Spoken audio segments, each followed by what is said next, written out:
Yep. Yeah. Take out Emily Blunt for Oppenheimer, because as much as I liked Oppenheimer, it was in my top 10 films of the year, the female characters were really, really mistreated in that film.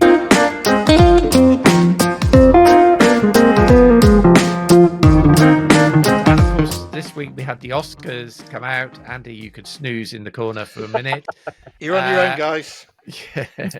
I'm not going to go through all 18 categories. We may get to some of the other ones next week, but I did want to just flash up here some of the major categories that we've got. Best Picture.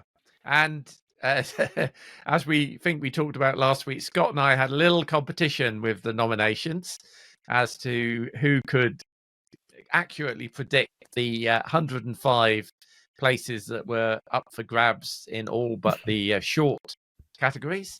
And both Scott and I accurately predicted the Best Picture list for this year. I've just remembered I was supposed to have dug out what our way too early Oscar predictions were from earlier in the year, and I haven't done that. I'll do that for the next episode. But the Best Picture list nominations for those listening on audio are American Fiction, Anatomy of a Fall, Barbie, The Holdovers, Killers of the Flower Moon, Maestro, Oppenheimer, Past Lives, Poor Things, and The Zone of Interest. And the only one of those I haven't yet seen is The Zone of Interest, because I didn't see the preview screening this week. We'll review that next week because it's due out a week tomorrow, I believe.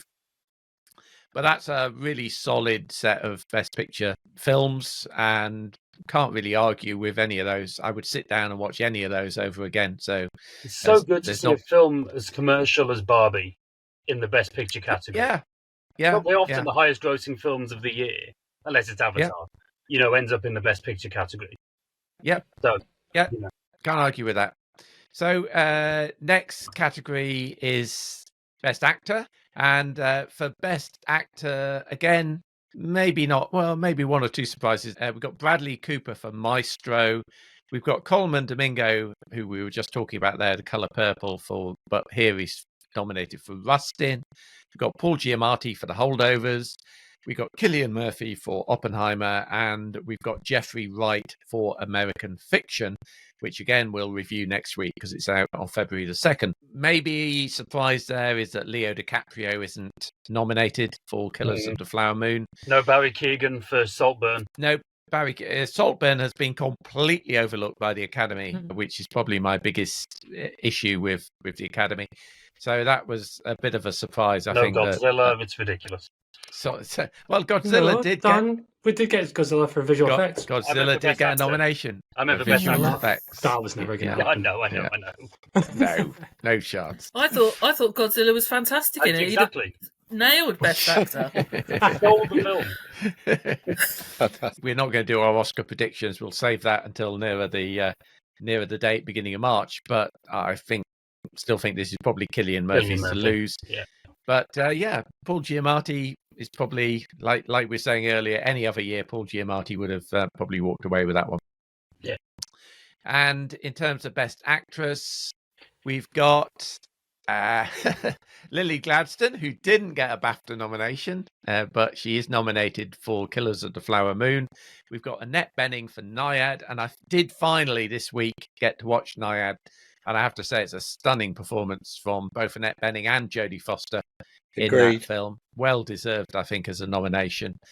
Sandra Hüller for Anatomy of a Fall, Carey Mulligan for Maestro, and Emma Stone for Poor Things.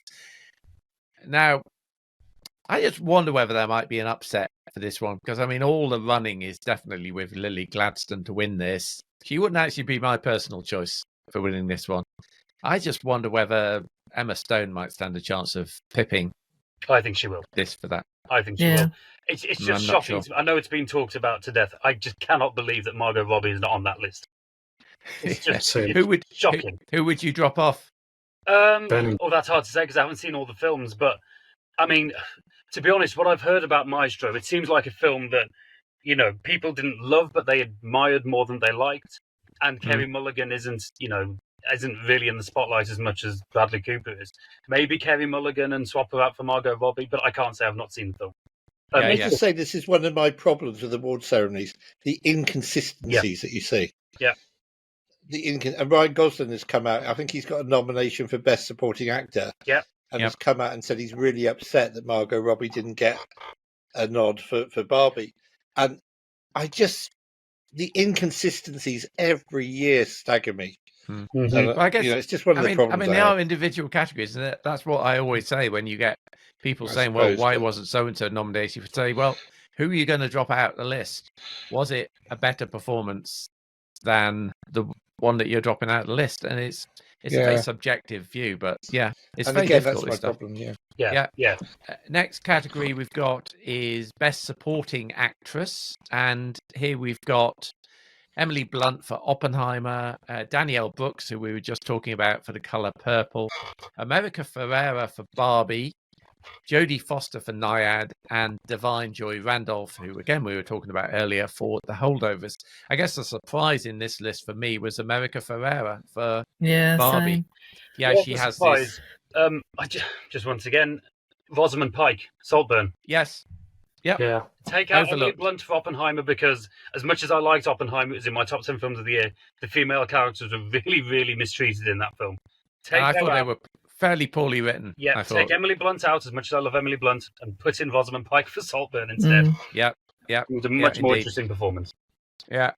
So again, I think it's interesting that America Ferrera's in there. I mean, she does have that impassioned kind of speech in the middle of the film, but it absolutely wouldn't have been my guess that she'd have appeared even in a top 10. Of just about all of these nominations, I mean, I was kind of nodding along as they were being announced, but that one made me go, "Oh, really?" Yeah, that was one of the few that I really wasn't sure about. Moving on to Best Supporting Actor, and here we're going to get Ryan Gosling. Again, is nominated as Ken for Barbie. Sterling K. Brown is nominated for American Fiction, and I must say, having seen the film, I think that's pretty well deserved as well. Robert De Niro for Killers of the Flower Moon, Robert Downey Jr. for Oppenheimer, and Mark Ruffalo for Poor Things. I think the one that I object to in that one is Mark Ruffalo. We talked about Poor Things last week. I mean, it's a comedic role, which you don't normally see Mark Ruffalo in, but I personally didn't think it deserved the Best Supporting Actor. Would you have given it to Willem Dafoe instead?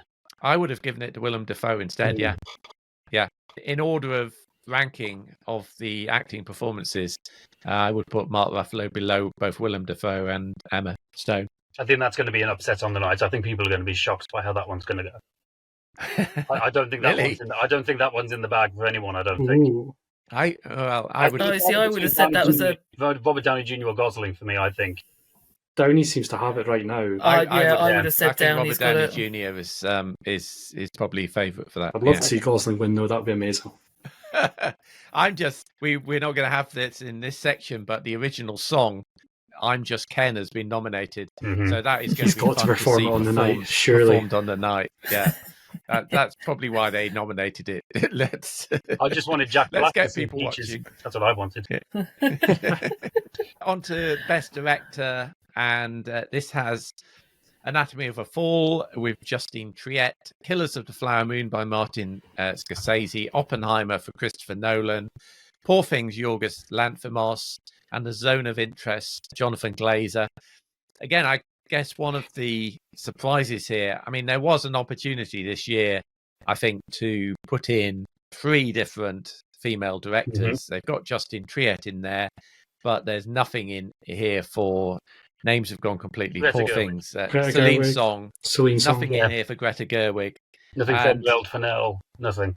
Nothing for Emerald Fennell, although given Saltburn's been completely pissed I'm over by the Academy, not likely, is it? But I think this was a potential opportunity, as good as Yorgos Lanthimos and Jonathan Glazer is, to really make a statement by having the majority of the directors as female directors. So, again, I think Past Lives has been somewhat overlooked here by the Academy, which I think is a shame. It's really interesting about Greta Gerwig that she's the only director. She's directed 3 films, and all 3 of them have been nominated for Best Picture. Yeah, indeed. And the final one we're looking at in this slot is Best International Film. We got Io Capitano from Italy. We've got Perfect Days from Japan. We've got Society of the Snow from Spain. We've got The Teacher's Lounge from Germany. And we've got, interestingly enough, for an international film, The Zone of Interest from the UK. I mean, it's an interesting title for this category of Best International Feature, not Best Feature not in the English language, which would make perhaps more sense. That was produced in conjunction with the Polish equivalent of the BFI. Mm. So maybe they should have entered it as being from Poland. France really missed a trick on this one, nominating The Taste of Things instead of Anatomy of a Fall. Yeah. Yes. Because Anatomy of a Fall would have won if they'd put it up. Yeah, I think so. But the fact is, Best Picture nomination. Interestingly, Zone of Interest. Zone of Interest, of course, is in Best Picture category and Best International Feature. So you'd have to think. I mean, I haven't seen all of these. I've not. In fact, I've only seen one of these so far. So I'm very unsighted of this category. But I love Society of the Snow. I thought that was a terrific film. But it'd be difficult to see this not going to the Zone of Interest, wouldn't it? Given that listing. So that is the Oscars. We're cracking on with time here, so I better press on. You've upset me not including the animated feature film list. Yeah, we'll get to that next week. All right, Emma, because Andy needs his beauty sleep, but he doesn't need that much. No, I just had it during that section. Yeah, there you go. Well, I didn't want you dozing off completely and starting to snort. I had a nap.